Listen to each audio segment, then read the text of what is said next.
xa gần là khách quý mồi nơi cùng má kề sự hội ơi phương chơi hát nò mừng xuân mừng đảng ơi mừng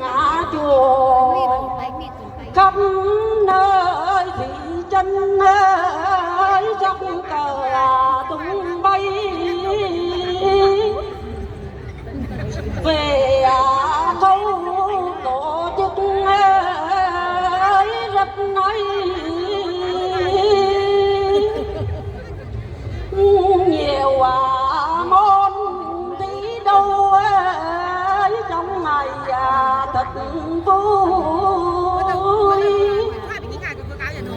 khang trang sân khấu ấy giao lưu tôi đây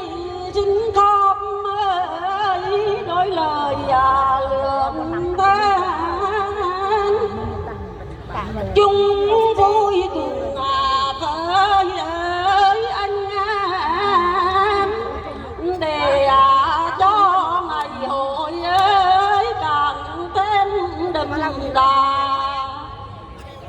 Tôi lời tên tôi gửi chúc qua chúc cho ngày hội ấy thật là thành công, chúc cho khách quý ấy xa gần mọi người mạnh khỏe gia đình an khang, chúc cho lãnh đạo ấy các ban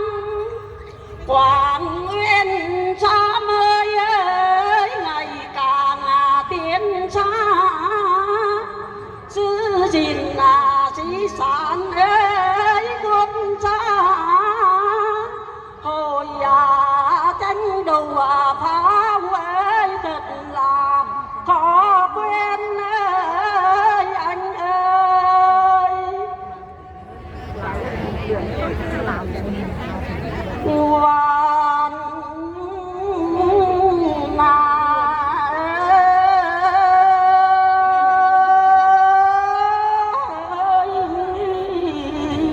Hoàn cho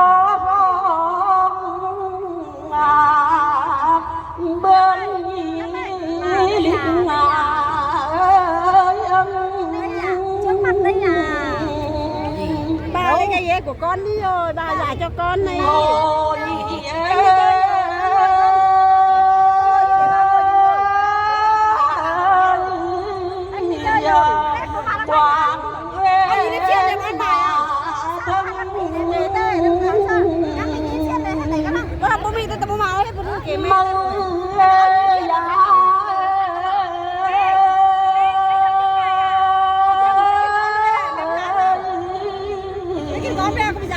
Văn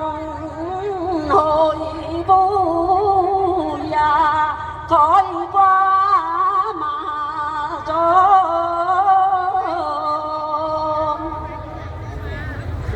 thảo mưa luôn mưa vua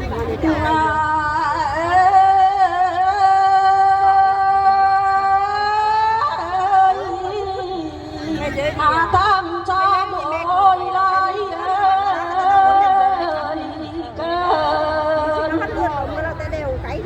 bôi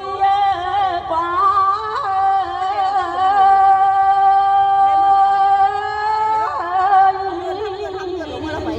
ôi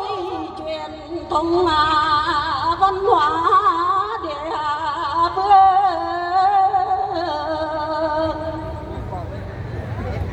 phương kia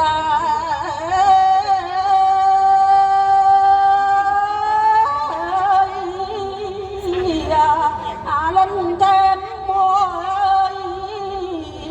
luôn mình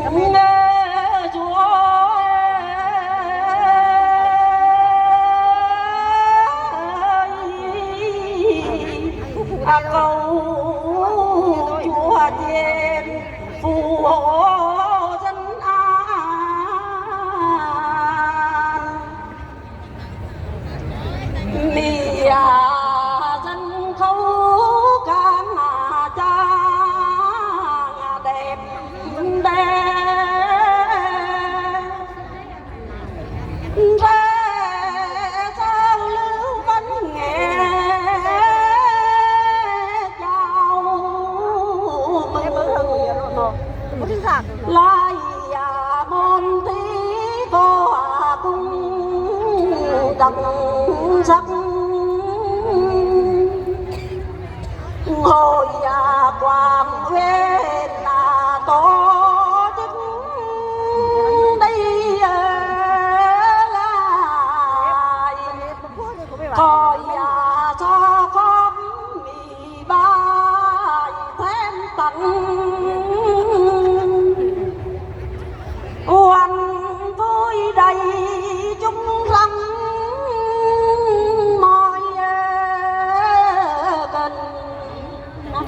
hẹn vì na sân lăng khập mà